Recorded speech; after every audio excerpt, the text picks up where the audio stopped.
How to use supervision in Messenger. So here you just tap on the menu in bottom right, and then you tap on settings, you tap on family center, and then you can just create a supervision link from here. So this is the family center messenger.com link, and you can share this link with your teen to invite them to set up supervision, and this invite expires in 48 hours. So that's basically the idea.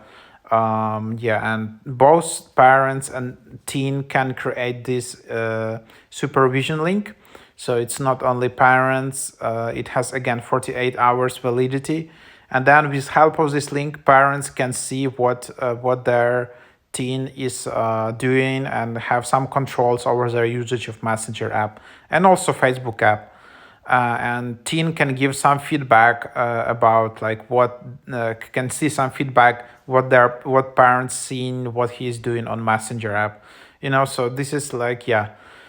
So for it to work, like, you need to be more than 18 years old in your birth date on Messenger app or like Facebook account. If you're a teenager, to have ability to send these links, you need to be 17 years old or less in your birth date on Facebook account.